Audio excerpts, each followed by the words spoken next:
It's 11:16 and we're doing a part 2 of the record because I'm bored and stuff. I bought a couple records since the last video. Not a lot, just around 6-ish, 5-ish. So I'm gonna have to spend more time talking about each record individually, so that's gonna be fun, I guess. And yeah, we're off to a very strong start. Two very strong starts, and first up we got the BOOOO album by Weezer. This album, it's not a good look having this. You know, it's definitely not gonna be useful when it comes to getting girls. But yeah, you know, all jokes aside, this is a really solid debut album from a really solid band back in the 90s. They were shit after their second album, in my opinion, my personal opinion. But this is still a very solid project that they did, and it's a pretty solid album, in my opinion. And this came out in 1993. Yeah, 1993. And around that like grunge era, or towards the end of the grunge era, because grunge didn't really last until 1995. That shit's done. So this was around the end. So they were really grunge, but they had that heavy, really heavy guitar tone, which is what people enjoyed with grunge.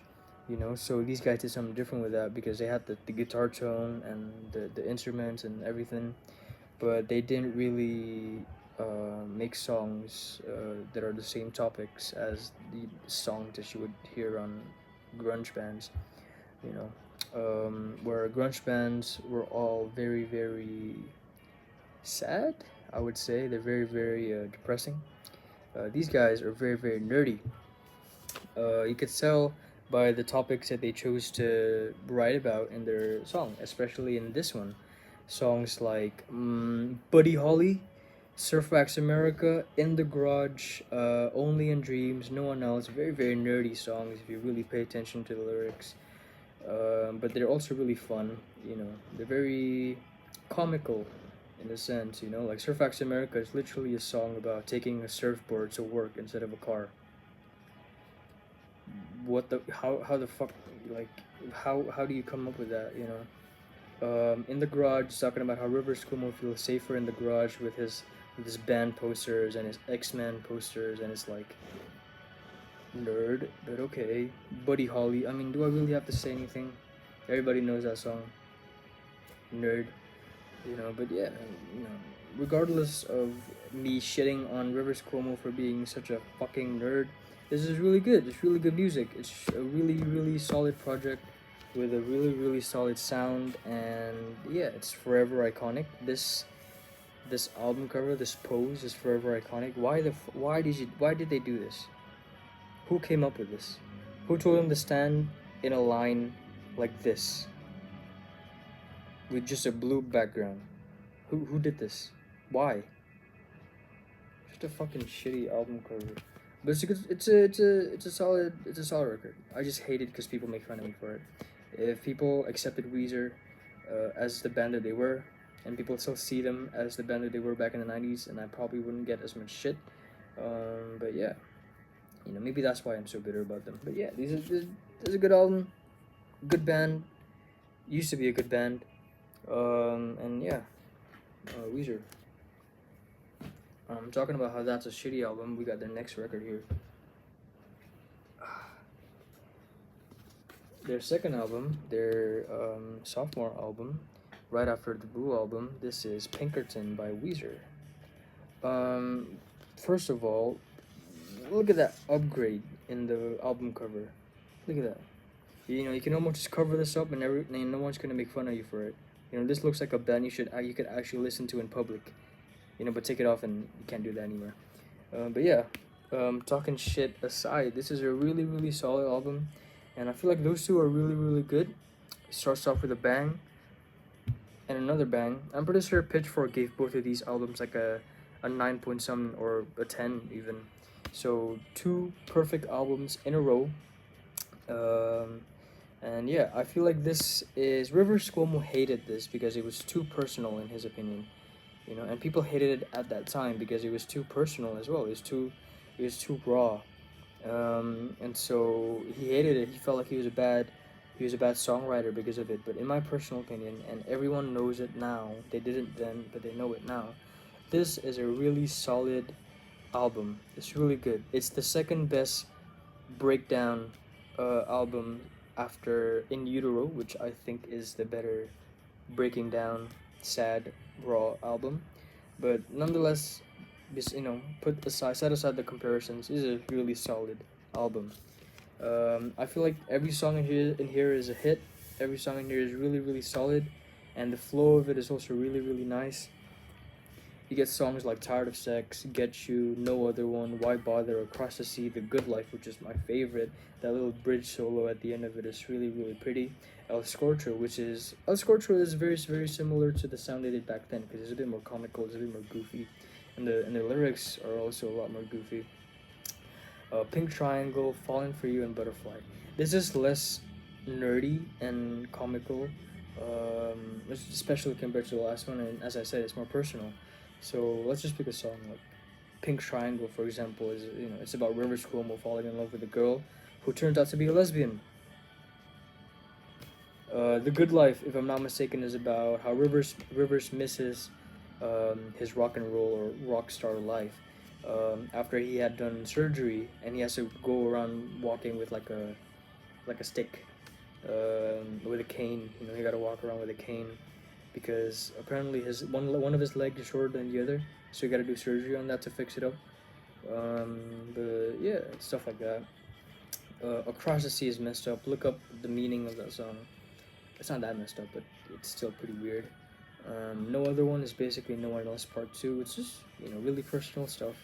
And I really appreciate how vulnerable it is, and I really appreciate how raw it sounds. And the guitar tones are really, really nice. Matt Sharp is a really, really good bassist and a really, really good backup vocalist. And I feel like it's just a really solid sound, a really solid band back in their prime in the 90s. And whatever went wrong, man, we had this, and now we got stuff like Pacific Daydream. Yeah, this is really good. If you ever, for some fucking reason, feel like you want to start listening to Weezer, that album and this album, you know, you only need to listen to those two. If you want to continue, do it at your own risk. If you enjoyed the Green album, fair enough, it's not that bad. But everything after the Green album is pretty whack, except for the White album. The White album is good. They brought it back. Really good. All right, next song. This is the first and well the only hip hop album I have in my collection, and hopefully I got more or I get more. But for now, I only have this. Talking about Kitsy Ghost by Kitsy Ghost. Yeah, Kitsy Ghost is a duo consisting of Kanye West and Kid Cudi. Whatever happened to those two together? But yeah, it's really good, really solid. I wasn't a big fan of hip hop growing up, especially when I started collecting records. That's why you see a lot more metal, a lot more rock stuff in my collection because I wasn't really a big fan of other genres at that time. I'm more open minded to other genres now, but yeah, this is just to start it off um, when it comes to hip hop at least. I think it was between this and Illmatic, if I'm not mistaken. I should have gone Illmatic, but I'm not here to complain or anything. I'm just, I enjoy this one as well. Yeah, this album is really, really solid. It took a while for me to get into it, into the sound, because, for someone that wasn't into hip hop, getting exposed to something that's very experimental, albums like this, albums like Mad Villainy, to someone that wasn't really into that, it was a bit, I wouldn't say a turn off, but it was definitely not what I was expecting. So it was a kind of like, whoa, I had to take a step back there. But the more I get into hip hop and the more I enjoy or appreciate the music, or learn how to appreciate the music, the more I enjoy this album. And I think it's really, really, really good. I really like the song Free, Ghost Song Part 2. Ghost Song 1 is better. But yeah, it's still solid. Every song on this is really solid, and it's definitely one you should consider listening to. It's really good. And look at the album cover. Look at that. Look at how pretty that album cover is. I don't know what this is. Like a really maxed out large sperm cell, or whatever. But it looks tough. So yeah, I think that's one of the main reasons I listen to this actually, because I really dig this album cover. But album cover aside, it's still solid. It's a really solid record. So yeah. Talking about album covers, probably one of the most iconic album covers of all time. What was fun now? It's a King Crimson in the Court of the Crimson King. This is a really, really solid prog rock album. I'm not a big prog rock guy. I like prog rock, but I'm not too deep into that genre, into that scene. And this album is probably the first album I listened to besides Yes's Fragile, which I also have the 1971 original pressing, which I talked about in the last record collection video. And this album, man, is really, really solid. It's good enough for Kanye West to sample it in his song Power off of My Beautiful Dark Twisted Fantasy. And look at that album cover. Look at how funky that is. Look at how goofy that looks. Yeah, don't you just love that? I don't know why you got so many cheekbones. I don't think you need that many cheekbones, but it's cool. It's cool. It's a really solid album. It's a really solid sound. And yeah, sorry, I just really love it. I just really, really love it. 21st Century Skid to It Man is obviously their most popular song, and it's the one that got sampled by Kanye on Power. It's really solid. I really like that sound. I really like that guitar tone. It's very dirty. It's very muddy. I Talk to the Wind is probably my favorite song off of this record. It's really, really, really good. And I don't know this. I don't know why people give so much stick to the song Moonchild. I personally really, really like that song. I think it's really pretty. I think it's really calming, kind of. Yeah, it's just I got not much to talk about because it's not really one of the records that I put on the most. But it's definitely really, really good to have, especially considering how iconic it is. And I mean, like, just look at this. Look at that guy. Look at how chill he looks. Don't you just like want him in your blunt rotation? He looks like he would pass the blunt as well. He won't hog it. He won't take too long. Even though right now he does look like he's like begging for it, but yeah, he definitely looks like he definitely looks like a sound guy. Did I? Okay. That's the thing about folded ones. I'm scared I like break it inside of it.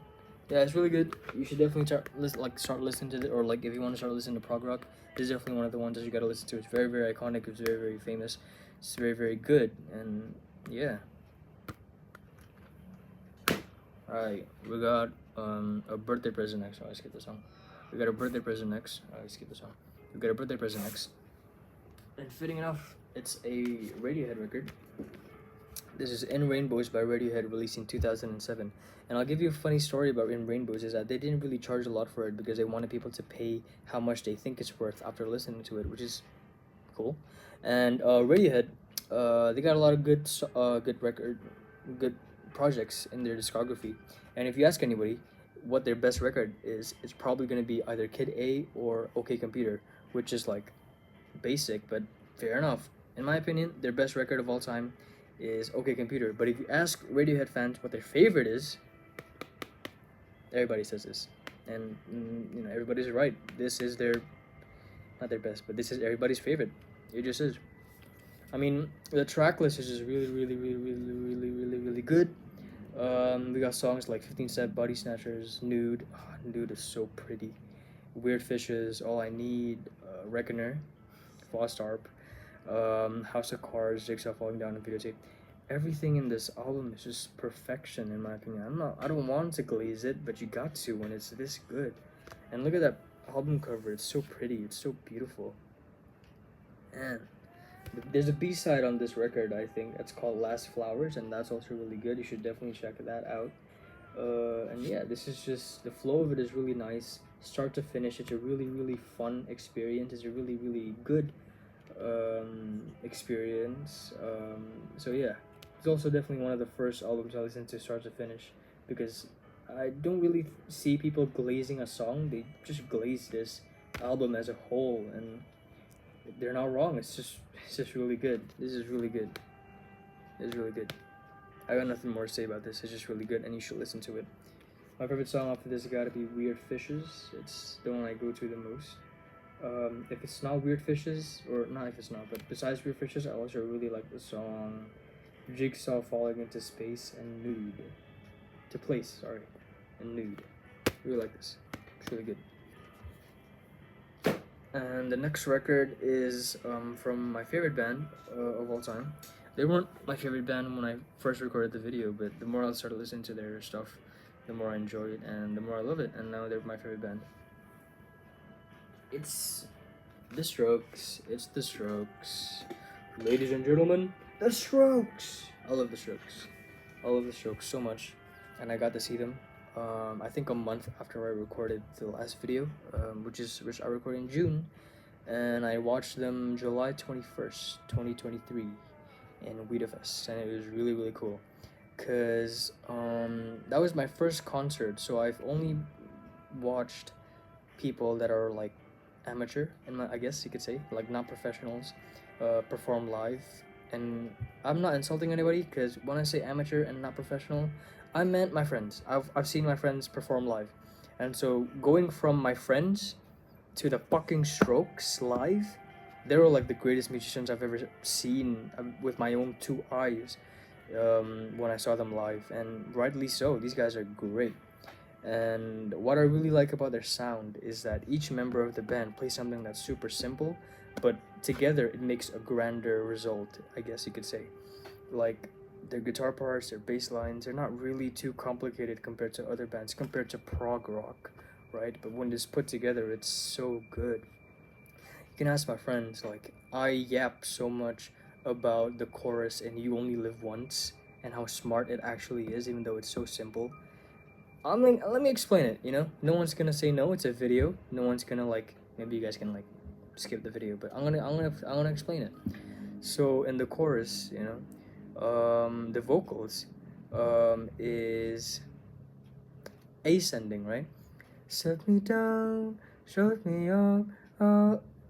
Oh, sorry. The vocals is descending, right? Shut me down, shut me up, I'll go down, and I'll get along with you. And the guitar is ascending.